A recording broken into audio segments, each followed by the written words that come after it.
আনোয়ার আলী যখন বুঝে ফেলে তাদের ৩-৪ জনের গতিবিধি, তখন কিন্তু সে বাঁচার জন্য অনেক চেষ্টা করেছে, আকুতি মিনতি করেছে, বাঁচার জন্য চেষ্টা করেছে।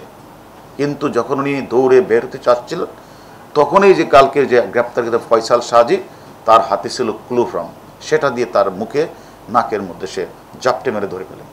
পূর্ব পরিকল্পনা করে অপরাধীরা প্লব্ধ করে তাকে ভারতের কলকাতার নিউ টাউনস্থ সঞ্জীবা গার্ডেনের নামে একটি বাসায় নিয়ে সন্ত্রাসীরা নির্মমভাবে নৃশংসভাবে হত্যা করে পয়সা ছিটকায় যায় তার লাশ গুম করার উদ্দেশ্যে বিভিন্ন জায়গায় ফেলে কাজ সম্পন্ন করে তারা কিন্তু যার যার জায়গায় চলে যায়। অর্থাৎ মুঠা দাগিয়ে যে সকল সন্ত্রাসীরা এই হত্যাকাণ্ডটি সংগঠিত করেছে তারা সবাই কিন্তু বাংলাদেশি। তারা এই অপরাধটা করে তারা কেউ বাংলাদেশে চলে এসেছে, ম্যাক্সিমাম বাংলাদেশে চলে এসেছে। একজন চলে গেছে হলো নেপাল, ফয়সাল সাহাজি, আর একজন হলো মুস্তাফিজুর রহমান, যাকে আমরা গতকাল দুর্গম পাহাড়ি এলাকা, উঁচু নিচু পথ, ফটিকছড়ি, ভোজপুরি এবং সীতাকুণ্ডের মাঝখানে একটা মানে পাহাড়ের এক পাদদেশ থেকে তারা মানে লাল ধুতি পরিহিত অবস্থায় সেখানে শুয়েছিল এবং তারা তাদের নাম ধারণ করেছিল, একজনের নাম পলাশ রায় আর একজনের নাম শিমুল রায়। এই নাম ধারণ করে হিন্দু বেশ ধারণ করে ধুতি পরে তারা প্রায় অনেক দিন যাবতই এই পাতালটার নাম হলো শ্রী শ্রী পাতাল কালী মন্দিরে তারা বাঁচার জন্য তারা লুকিয়েছিল। আমরা আপনাদেরকে বলেছিলাম যে আমরা অনেককে গ্রেপ্তার করেছি এর আগে।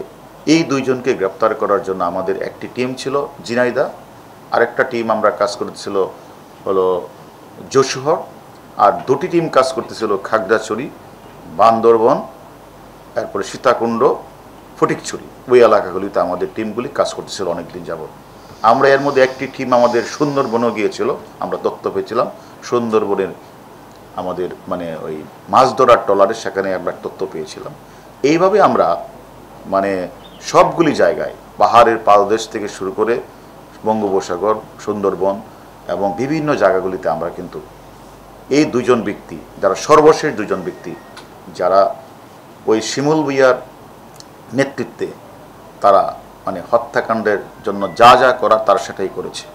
এবং তার ধারাবাহিকতায় আমি যদি বলি যে এই যেদিন এই হত্যাকাণ্ডটি সংঘটিত হয় 13 তারিখ, এই 13 তারিখ সকালবেলা কিন্তু আমাদের ভিকটিম আনোয়ারুল আজিম আনাস সাহেব তার বন্ধু গোপাল বাসা থেকে কিন্তু বের হয় এবং গোপালের বাসা থেকে বের হয়ে ইনি কিন্তু বিধানসভার কলকাতার পাবলিক স্কুলের সামনে সে আসে। আর তখন সেখানে কিন্তু ওয়েট করতেছিল হলো ফয়সাল সাজি, তাকে রিসিভ করবে, ও যাকে আমরা গতকাল ধরেছি। ফয়সাল সাজি তাকে সাদা গাড়িতে তুললেন, সাদা গাড়িতে তুলে তাকে গুপ্তা সুইটস একটা মিষ্টান্ন ভাণ্ডারের সামনে নিয়ে গেলেন।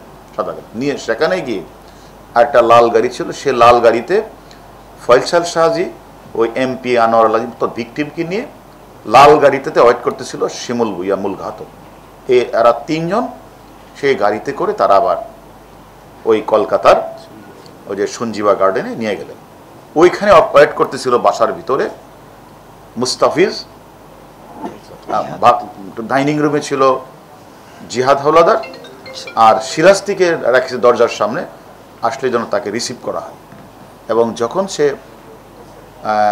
আমাদের যে গতকালের গ্রেপ্তারকৃত আসামি ফয়সাল এবং আগের গ্রেপ্তারকৃত আসামি যে 164 মানে শিমুল ভূঁইয়া, এরা দুইজন নিয়ে গেলেন তাকে ওই ফ্ল্যাটে, রিসিভ করলেন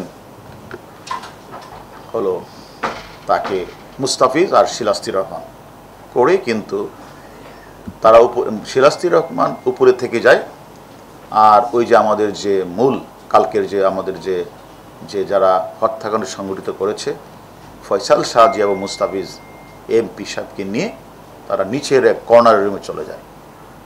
তারপরে যখন সে বুঝে পেলে আমাদের ভিকটিম আনোয়ার আলী যখন বুঝে পেলে তাদের ৩-৪ জনের গতিবিধি, তখন কিন্তু সে বাঁচার জন্য অনেক চেষ্টা করেছে, আকুতি মিনতি করেছে, বাঁচার জন্য চেষ্টা করেছে। কিন্তু যখন উনি দৌড়ে বের হতে চাচ্ছিলেন, তখনই যে কালকের যে গ্রেপ্তারকৃত ফয়সাল সাজি, তার হাতে ছিল ক্লোফ্রাম, সেটা দিয়ে তার মুখে নাকের মধ্যে সে জাপটে মেরে ধরে ফেলেন। তখন তিনি আর মানে কতক্ষণ তিনি ধাক্কাধাক্কি করলেও পরে তিনি নিস্তেজ হয়ে যান। ওই নিস্তেজ হয়ে যাওয়ার পরে আমরা পূর্বে অনেকবারই বলেছি, তখন তারা এই হত্যাকাণ্ডটি সংগঠিত করেছে। আমাদের কথা হলো, আমাদের টিম, আমরা আমাদের প্রত্যেকটি টিম ডিবির ওয়ারি ডিভিশনে তারা অত্যন্ত পরিশ্রম করে, আপনারা জানেন যে হত্যাকাণ্ডের যে কিলিং মিশন, এই কিলিং মিশনের 7 জন দায়িত্ব পালন করেছেন। এই 7 জনই কিন্তু গ্রেপ্তার হয়েছে। একজন গ্রেপ্তার হয়েছে কলকাতায়, জিয়াদ হাওলাদার। আরেকজন গ্রেপ্তার হয়েছে আমাদের এনসিবির মধ্যে, আমরা তথ্য দিয়ে নেপাল পুলিশকে সহায়তা করেছি, সিয়াম, কলকাতা নেপাল পুলিশ গ্রেপ্তার করেছে। আর বাকি আমরা সেলেস্তি রহমান, তানবীর, তারপরে হলো শিমুল ভুইয়া, গতকাল আমরা সর্বশেষ অ্যারেস্ট করেছি ফয়সাল শাহজি এবং মুস্তাফিজকে। এর মধ্যে দিয়ে কিলিং মিশনের যে 7 জন, এই 7 জনের মধ্যে 7 জনই কিন্তু আটক আছে। বাংলাদেশের পার্টি আছে 5 জন, ইন্ডিয়ার পার্টি আছে 2 জন। এর ছাড়াও এর বাহিরে আরও 2 জন গ্রেপ্তার আছে। এ পর্যন্ত আমাদের হাতে গ্রেপ্তার হয়েছে টোটাল 7 জন।